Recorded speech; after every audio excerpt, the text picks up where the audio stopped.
Salut à tous, c'est Sully Perfecten, j'espère que vous allez bien, ça fait plaisir de vous revoir. Ça faisait un petit moment que je n'avais pas fait de vidéo, mais il y avait un petit creux avec les pay-per-view, donc j'en ai profité pour me reposer, et maintenant je suis d'attaque pour le dernier pay-per-view de l'année, donc va falloir être présent. C'est Clash of Champions qui donc va représenter SmackDown. Alors c'est pas forcément le plus hypant des pay-per-view, la carte n'est pas géniale, les build-up ne sont pas hyper bien construits, comme souvent malheureusement, mais y a quand même de quoi peut-être avoir quelques surprises, avoir 2-3 choses intéressantes, et il faut en profiter, c'est le dernier de l'année, et après c'est les fêtes, et il va falloir patienter ensuite un gros mois avant le Royal Rumble, donc il faudra être présent, et ça se fait toujours quand même plaisir d'avoir un petit pay-per-view des familles avant les fêtes. Alors on va commencer tout de suite par le kick-off avec donc les pronostics spoilers de ce que j'ai pu glaner ici ou là, et puis selon ce que je pense moi. On va commencer par Mojo Rawley contre Zack Ryder, donc qui a été annoncé comme le match du kick-off. On l'a vu, Mojo Rawley a fini par nous faire son heel turn, on l'attendait depuis un bon moment, ça y est, ils l'ont enfin fait. Il s'en est pris à son ex-partenaire, il en a eu ras le cul, il avait envie de voler de ses propres ailes, c'est quand même du très grand classique dans les teams qui se déchirent. On l'a vu dernièrement avec Big Cass, on a toujours l'un des deux qui a envie de la jouer solo, et ça finit toujours très mal. Et puis ça finit par un duel entre les deux anciens. Donc pour le pronostic, pas trop de problème, victoire de Mojo Rawley, puisque tout simplement c'est lui qui a fait son heel turn. Donc traditionnellement celui qui a fait le heel turn, c'est celui qui est mis en avant, donc c'est celui qui doit remporter la victoire sans aucun problème. En plus c'est le big man entre les deux, c'est exactement, peut-être pas dans les mêmes proportions bien sûr, mais ça ressemble un peu à ce qu'on pouvait avoir avec par exemple donc Big Cass et Enzo Amore, entre JTG et Chad Gaspard par exemple, entre les Primetime Players aussi. Donc c'était souvent le big man qui s'imposait, donc là pas de problème pour Mojo Rawley qui va s'imposer. On va passer tout de suite à la carte principale avec Breezango face aux Bludgeon Brothers. Alors ça y est, depuis le temps, on sait maintenant que ce sont les Bludgeon Brothers qui étaient à l'origine de toute cette histoire, de tous ces Fashion Fights. Donc c'est les 2B, les fameux 2Bs, on s'en doutait, c'était bien Harper et Rowan. Et donc c'est les 2B versus The B, Breezango. Donc ça va faire plaisir aussi de revoir sur le ring en carte principale Breezango, parce qu'on les avait pas beaucoup vus, donc ça fait plaisir. Concernant le pronostic, il n'y a absolument aucun suspense, bien entendu ce sont les Bludgeon Brothers qui vont s'imposer, puisque c'est la nouvelle équipe, deux hommes forts qui pour l'instant détruisent des jobbers. Donc évidemment, bien entendu, ils vont s'imposer sans problème pour la petite rivalité des Bludgeon Brothers, donc depuis leur début, et ils vont monter progressivement. Je pense qu'ils vont aller très loin tous les deux. J'espère en tout cas que ça va fonctionner, même si j'ai toujours un peu de mal avec Eric Rowan, contrairement à Luke Harper que je trouve vraiment sous-coté. Malheureusement, on le voit pas suffisamment sur les rings, et ça m'embête un petit peu qu'il soit en équipe, parce que je pense qu'en solo il y avait de quoi faire quelque chose, mais j'espère qu'en tout cas que ça va quand même donner quelque chose cette équipe. Mais à mon avis c'est bien parti, et donc victoire sans problème des Bludgeon Brothers. Match suivant, triple threat match pour le titre et des États-Unis entre Dolph Ziggler, Baron Corbin et Bobby Roode.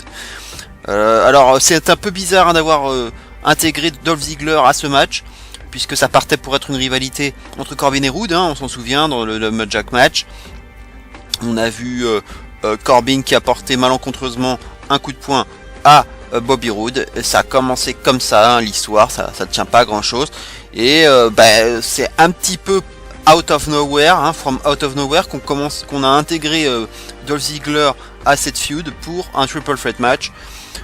Évidemment, ça, je vais rien vous apprendre. C'est fait pour que Ziggler prenne le pin final, bien entendu, et pour ne pas décrédibiliser l'un des deux autres.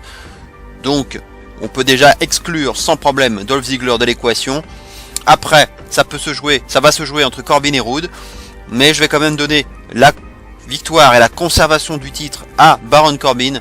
Je pense qu'il y a encore un petit peu de choses à faire au niveau de son run, et Bobby Roode, ça me semble encore un peu tôt. Il n'a pas encore prouvé grand chose, et je pense qu'il a besoin d'avoir une feud significative avant de pouvoir passer au stade suivant, c'est-à-dire un titre intermédiaire, donc le titre des États-Unis. Ça me semble encore un peu tôt donc pour Bobby Roode, parce que c'est pas encore ça. Et Corbin, il lui faut encore un petit peu de temps avec cette ceinture, même si ça n'a pas été vraiment très très convaincant, hein, son run de champion. Alors ils sont tout à fait capables, hein, de donner le titre à Roode. Mais alors s'ils le font, ce serait peut-être hein, dans l'optique de donner une victoire au Rumble à Baron Corbin. Hein. Pourquoi pas, hein, puisqu'on beaucoup de gens disent déjà que ce serait un lutteur de SmackDown qui gagnerait le Rumble. Donc pourquoi pas, si voulait faire gagner le Rumble à Corbin, pourquoi pas une perte de titre, hein, sait-on jamais. Mais je vais jouer la sécurité avec la victoire de Corbin et bien sûr un pin sur Dolph Ziggler. Ça me paraît évident, et dans la foulée il faudra bien développer enfin la feud entre les deux, entre Corbin et Roode, hein, puisqu'elle n'a pas véritablement démarré, il n'y a pas eu de match entre les deux. Donc je pense que le but c'est d'avoir un match entre les deux pour le titre, hein, et d'effacer cette fois-ci Ziggler des tablettes. Donc il faut que Corbin s'impose. Il pouvait le faire si Roode s'imposait, et puis avec un rematch derrière, mais comme je vous l'ai dit, je ne vois pas Corbin perdre son titre tout de suite. Donc victoire de Baron Corbin. Match suivant. Alors là, il va y avoir du monde, hein. Match de championnat tag team par équipe, donc à 4 équipes, hein. Donc c'est un Fatal 4-Way par équipe entre les New Day, les Usos, les champions, Shelton Benjamin et Chad Gable, et Rusev et Aiden English. Donc c'est un match, on va dire Day contre Day contre Day contre Day, hein. The New Day, Day One is H. On peut dire aussi le Rusev Day et Training Day, hein. C'est comme ça qu'a dit aussi Chad Gable. Donc le Day est le mot clé, hein, entre toutes ces équipes. En ce qui concerne le pronostic, je pense que les Usos vont conserver leur titre. C'est une équipe qui fonctionne très bien, qui, bon an mal an, hein, est devenue face, hein, en quelque sorte, puisque on l'a vu, hein, ils s'entendent mieux avec les Usos, avec les New Day, pardon. On l'a vu à Tribute to the Troops, où ils ont fait équipe, hein, les 4 ensemble ont fait équipe, justement pour affronter Shelton Benjamin, Chad Gable et Rusev English. Donc on peut se dire que de plus en plus les Usos sont les face. Donc ça semble bien parti pour que les Usos conservent. New Day, on en a soupé, hein, des titres. Alors je sais que ils veulent battre les records à chaque fois, leur donner des nouveaux titres, mais bon, là ça suffit, terminé. Faut laisser la chance aux autres. Rusev English, ils ont un mini push qui peut être intéressant, ça peut être peut-être quelque chose, peut-être une équipe surprise. Shelton Benjamin et Chad Gable aussi, ça ce sont un peu les nouvelles équipes qui pourraient éventuellement venir chercher les titres, mais à nouveau je pense que ça me semble encore un peu tôt. À noter quand même, hein, que dans le dernier SmackDown, Aiden English en tout cas et Rusev, mais en tout cas Aiden English lui-même ont battu les Usos, hein, cette semaine. Donc ça peut être éventuellement un annonciateur d'un futur match de championnat entre les Usos et Rusev et Aiden English. Voilà aussi pour moi un autre indice qui laisse penser que les Usos vont conserver leur ceinture. Donc je pense que ça va être le match de la soirée, hein, ça va être la plus belle affiche, et je pense qu'on peut avoir un match très enlevé avec beaucoup de spots, beaucoup de rythme, d'intensité, des near falls. Et je pense que ça va partir en couille ce match, ça va aller dans tous les sens, je pense vraiment que ça va être le match de la soirée. Peut-être pas un 4 étoiles, faut pas exagérer, mais au moins un 3,5, 3,75, ça me semble déjà pas mal et tout à fait crédible.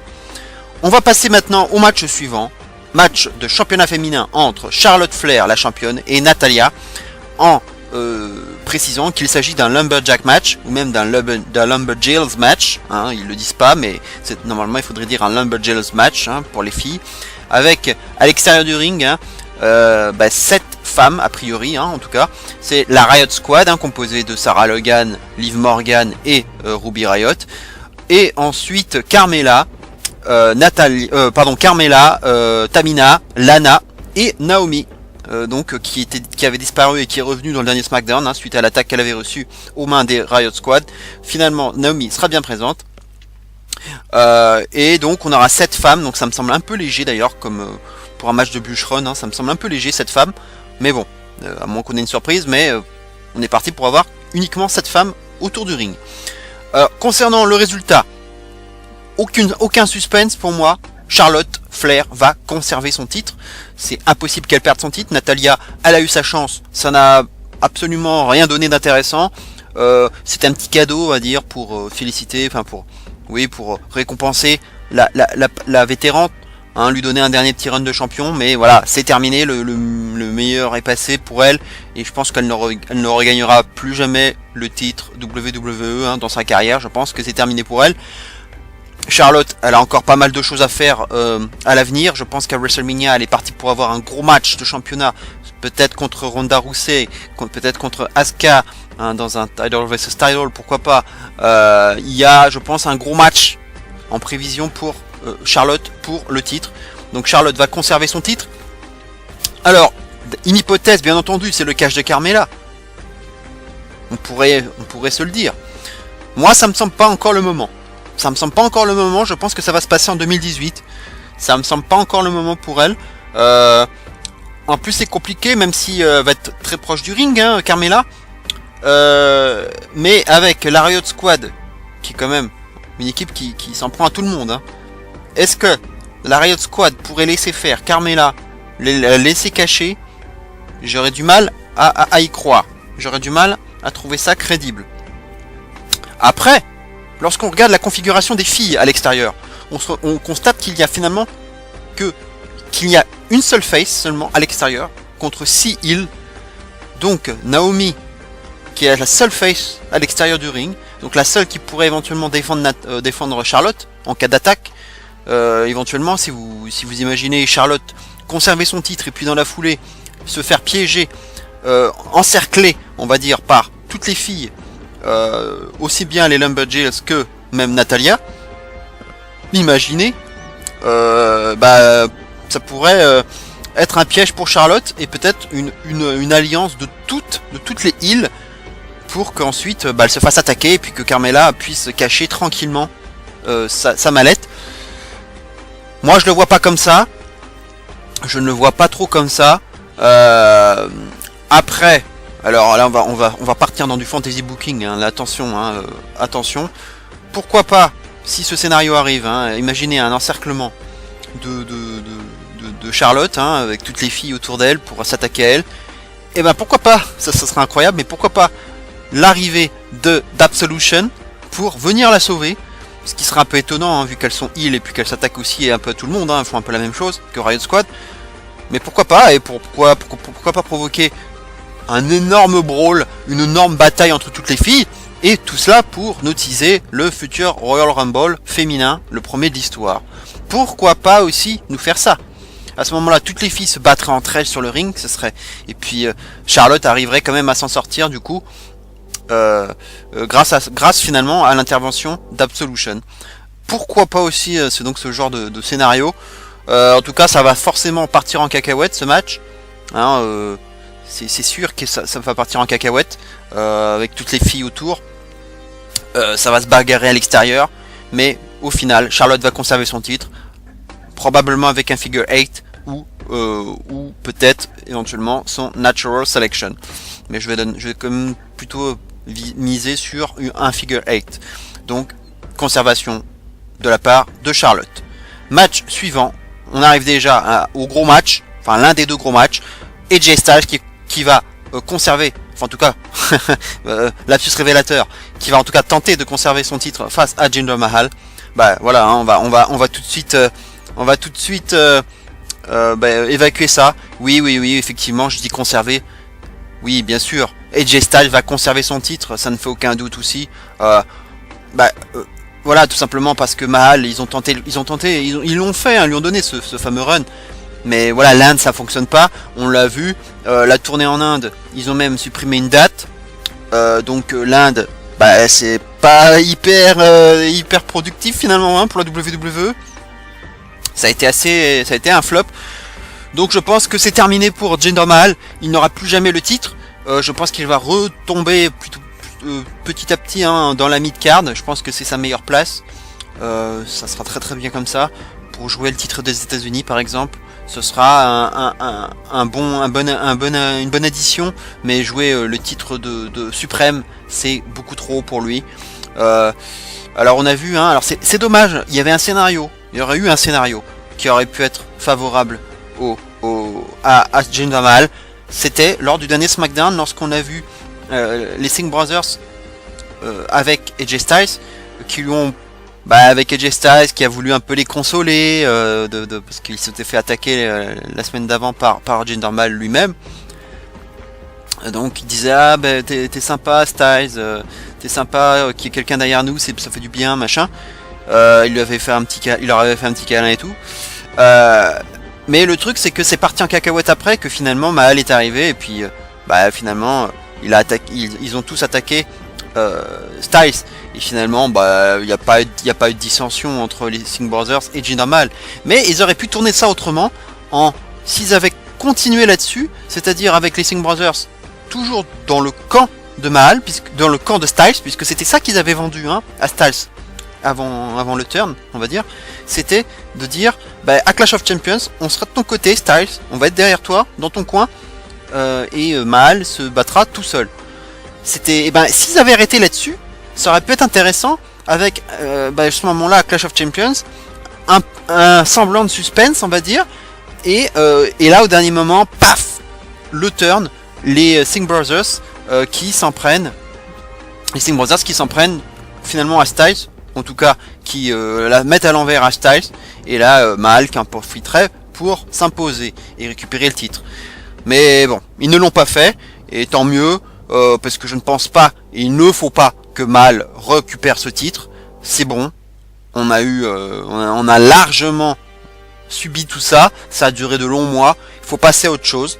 Je ne veux pas du Great Khali, hein, je ne veux pas de son comeback encore, je ne veux pas toutes ces merdes, il faut passer à autre chose. Styles, il faut qu'il reste champion de la WWE à tout prix, avec pourquoi pas, comme certains en parlent, un duel face à Shinsuke Nakamura à WrestleMania 34 pour le titre, pourquoi pas.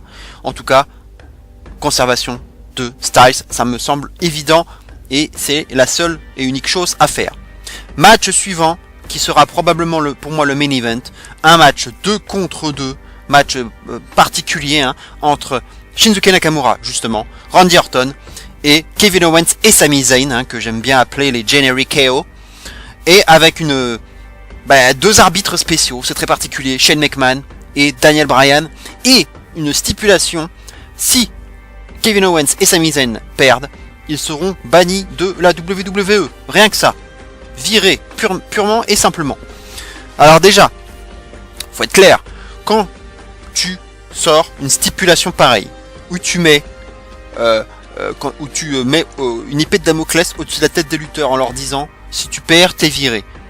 Mais c'est sûr et certain qu'ils vont gagner, c'est sûr et certain, sauf si t'apprends en coulisses qu'il y a un problème, qu'ils ont fait une merde, et qu'ils ont été dopés, je ne sais quoi, qu'il va falloir les suspendre, machin, évidemment, évidemment, là tu vas les faire perdre. Mais il n'y a rien de tout cela, il n'y a aucune raison qu'ils se fassent virer.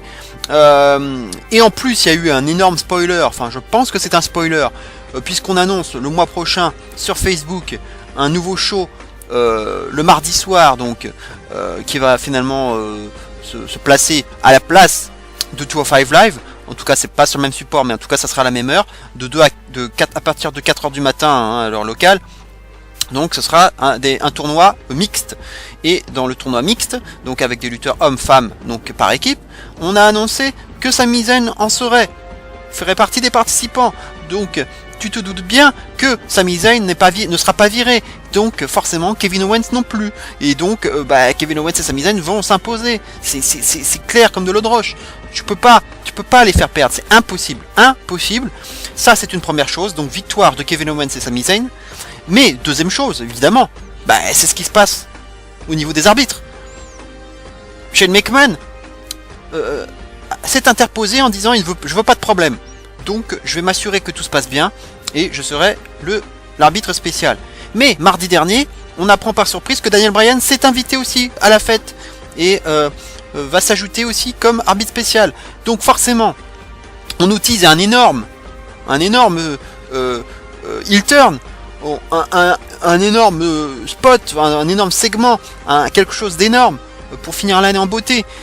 Donc forcément, 2 arbitres sur le ring, ça va forcément partir en cacahuète, ça va se bagarrer, ça va bumper forcément entre les 2 arbitres, ça va se friter et on va nous mijoter sûrement un match entre les deux à WrestleMania. Pourquoi pas? En tout cas, ça voudrait dire que Daniel Bryan serait apte à lutter, ce qui serait une bonne nouvelle. Ou alors, on va nous concocter peut-être un 3 contre 3 avec tous les lutteurs là qui sont impliqués, avec Daniel Bryan qui serait dans le camp des face et Shane McMahon dans le camp des heels, puisque voilà, il faut le dire, la question qu'il faut se poser, c'est qui va trahir qui va faire son heel turn. Daniel Bryan, c'est le face ultime, c'est vraiment l'homme que tout le monde aime, l'homme qu'on aime ovationner avec les yes. Donc franchement, je vois pas Daniel Bryan faire un heel turn, ça me semble impossible.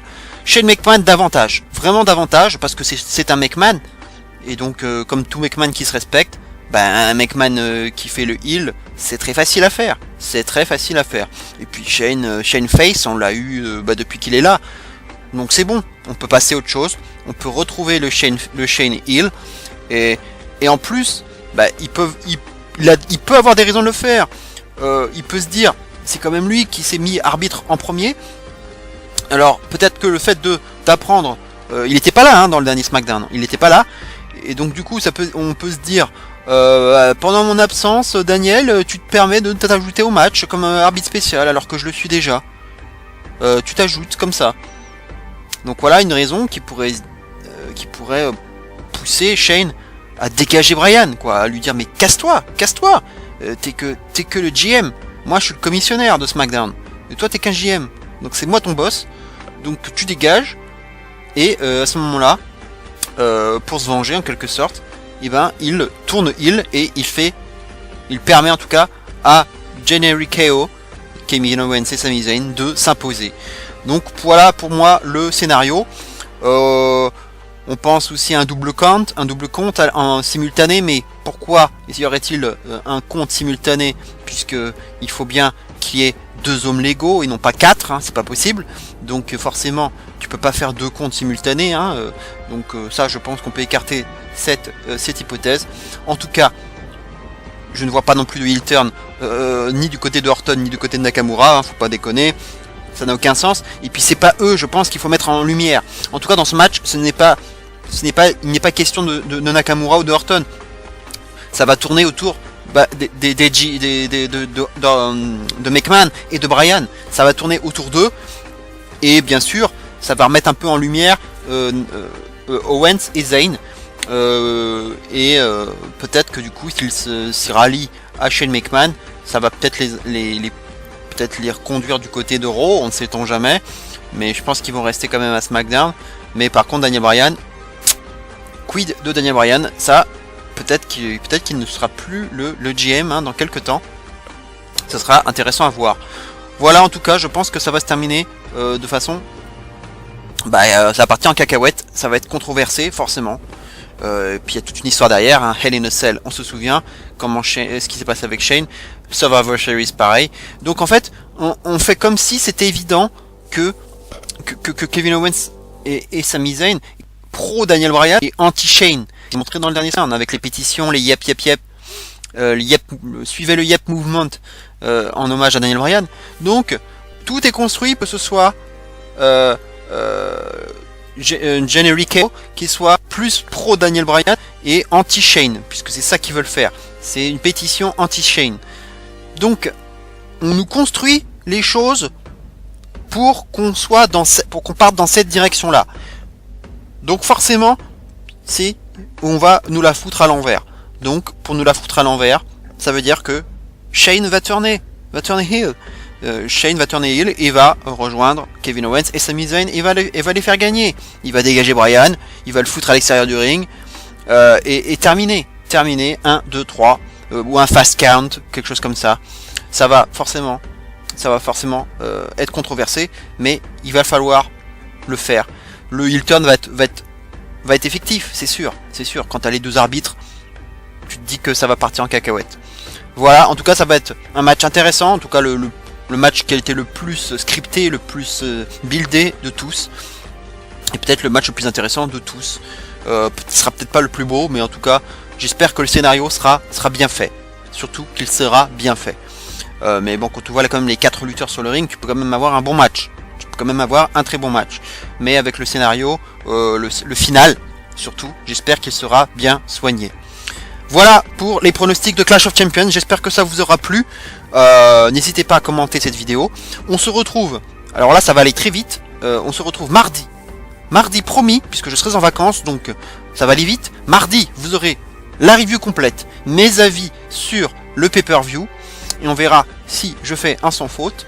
À première vue, ça va pas l'air d'être un pay-per-view difficile à pronostiquer, mais on le sait, il peut toujours y avoir des surprises, des changements de titre.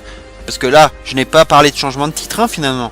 Je n'ai vu aucun titre changer de main, alors que c'est quand même Clash of Champions, l'ex Night of Champions, et qu'on pourrait avoir des changements de titre. J'en ai vu aucun.